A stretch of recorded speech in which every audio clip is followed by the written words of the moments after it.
السلام عليكم، معكم بريتي الفاسي. كنتمنى انكم تكونوا بخير وعلى خير وباحوالكم جيده. مرحبا بكم معايا في القناه. اليوم ان شاء الله غادي تشوفوا معايا هذا الكيك هذا. هانتوما كتشوفوا كيجي رطب بزاف بزاف وكيجي شهوه منه زعما الصراحه. هاد الطريقه ديال هاد الكيك هذا ممكن تحضروا به كيكات كبار او صغار. المهم تيبقى لكم الاختيار.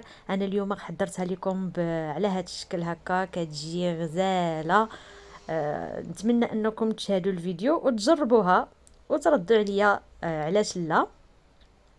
هانتوما كيف ما كتشوفوا يعني كتجي من السما خطيره زعما الصراحه. النكهه ديالها كتجي واعره وسهله في التحضير، راه ما عندهاش يعني شي طريقه صعيبه ولا. المهم ندوزو دابا نشوفوا الطريقه ديال التحضير ديالنا والمقادير. عندي هنا جوج بيضات، الحجم ديالهم كبير شويه. غادي نحتاج نص كاس ديال السكر. بالنسبه للحلاوه فنص كاس راه كافي، ما ديروش كاس حيت راه فيها المكونات كثيره ديال الحلاوه فهي غادي تجي حلوه بزاف. غادي نحتاج درت قبيصه ديال الملحه، وغادي ندير كيس ديال الفاني ديال 8 غرام. وغادي نخدموا الخليط ديالنا مزيان مزيان حتى يولي الشكل ديالو فاتح، يعني البيض غادي يولي اللون ديالو فاتح. هانتوما غادي تلاحظوا معايا الشكل ديالو كيفاش راه. هذا هو السر ديال لي كيك اللي كيخلي الكيكات تجي هشيشه وتجي رطبه. هذا هو السر ديالها. هانتوما هنا من بعد ما خدمتها مزيان درت جوج بيضات، درت نص كاس ديال السكر، قبيصه ديال الملحه، ودرت كيس ديال الفاني ديال 8 غرام. بالنسبه للمقادير غادي نخليهم لكم ان شاء الله في صندوق الوصف. غادي نحتاج نصف كاس ديال الزيت، نص كاس ديال الزيت. بالنسبه للعبار فالعبار ديال كاس العنبه. وغادي نضيف كاس ياغورت طبيعي. ممكن ديروا النكهه الفاني، انا استعملته غير عادي يعني ما فيه لا سكر لا والو. ممكن تضيفوه نتوما حلو، كيبقى لكم الاختيار. صافي وغادي نكمل الخلط مزيان. وغادي نضيفوا المكونات ديالنا. عندي هنا كيس ديال القهوه سريعه الذوبان، درت لها غير واحد المعلقه ديال الماء وغادي نخلطها مزيان. كنظن هذا الكيس هذا فيه معلقه كبيره. وغادي نكمل التخلاط ديالي. بالنسبه للقهوه كتعطيها مذاق زوين زوين بزاف، حيت غادي تماشى لينا مع هاد الحشوه اللي غادي نديرو فيها، يعني كتجي خطيره زعما الصراحه. يعني نتمنى انكم تشاهدوا الفيديو وتحضروها، راه اسهل منها ما كاينش. صافي هنا من بعد ما خلطت كلشي غادي نضيف الدقيق. عندي هنا كاس ديال العنبه ديال الدقيق، انا غادي نخلي لكم بالغرام شحال بالضبط.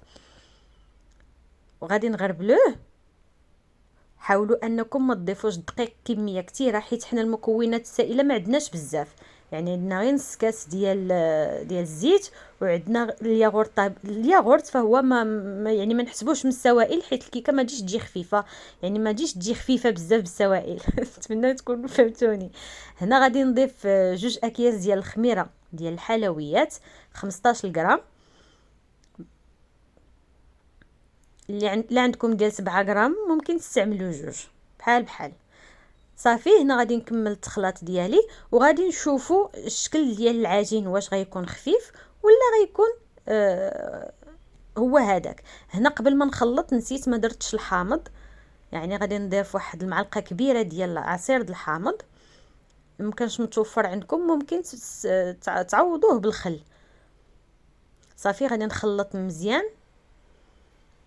حاولوا انكم ما تكثروش من الدقيق باش ما تجيكمش الكيكه مدقصه، حنا بغيناها تجينا خفيفه وتجي الشكل ديالها زوين.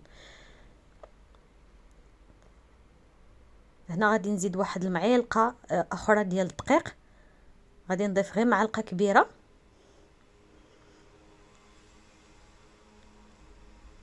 صافي وغادي نستمر هكا وغادي نوريكم الشكل ديالها، يعني الخليط كيفاش خاصو يكون، يعني ما تكونش خفيفه باش ما تجيناش نازله عاود بزاف، الا كانت خفيفه بزاف فهي كيجي الشكل ديالها بحال شكل ديال لي بانكيك، ولا بحال شكل ديال اغلبيه كيكون بحال البانكيك. حنا ما بغيناهاش تكون هذا هو الشكل اللي بغينا.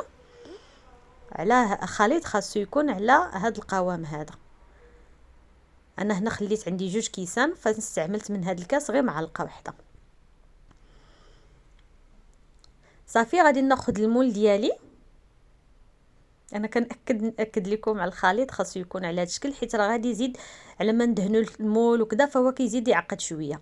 هنا خديت المول اللي غيكون عنده شويه كيكون غارق شي شويه هكا من الوسط، كيكون داير واحد الحفيره صغيره.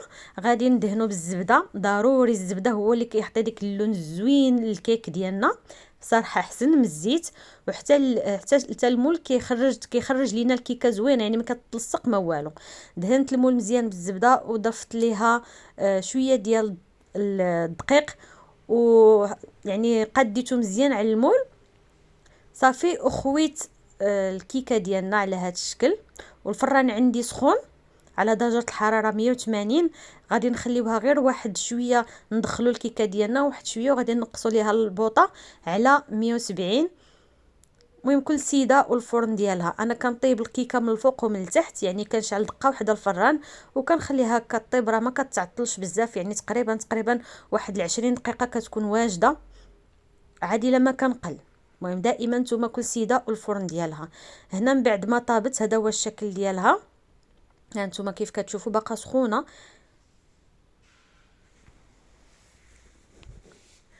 صافي هذا كتجي رطبه بزاف. ها نتوما كيف ما كتلاحظوا، يعني ما كنحتاجوش نسقيوها زعما الصراحه، غير هي هكا راها رطبه وهشيشه. الا سقيناها فهي غادي تولي كتفرتت. صافي دابا غادي نوجدوا الحشوه ديالنا اللي غادي نضيفوا في الوسط ديال هاد الكيك ديالنا، او هاد الحفيره هذه اللي كاينه في الوسط. غادي نضيفوا ليها واحد الحشوه كتبقى اختياريه، كل سيده وشنو تبغي تضيف. انا هنا غادي نضيف شوكولا اللي كتكون باللوز. على هادي انا استعملت هادي، ممكن تستعملوا حتى هادي الا بغيتوا تهرسوهم مزيان. انا استعملت 100 غرام ديال الشوكولا، هرستها كيف على كيف كتلاحظوا هكا، حيت غادي نديرها في الميكرووند. غادي نضيف ليها 2 معالق ديال الحليب، ممكن حتى 3، المهم على حسب، معالق كبار كنضيفوهم ليها وكندخلها الميكرووند. غير كنحس بها بدات كذوب او الحليب كيسخن كنزولها وكنبقى نخلطها. ما تخليوهاش بزاف باش ما يتحرقش لكم الشكلاط، يعني ما تخليوش حتى يذوب لكم الشكلاط في الميكرووند راه غيتحرق. كنجي وكنخوي الخليط ديالي في الوسط هنا ديال الكيك. بالنسبه اللي ما بغاش يدير شوكولا ممكن يستعمل مربى ديال الفريز او المربى ديال المشماش. كاين بزاف د الاختيارات ممكن تضيفوا الكريم باتيسير، اي حاجه ممكن تضيفوها، كيبقى لكم الاختيار. غير هي هكا بالشوكولا كتجي بنينه، كتجي بحال شكل ديال فيريرو روشي كتجي زوينه بزاف انا خديت الكريمه طرب.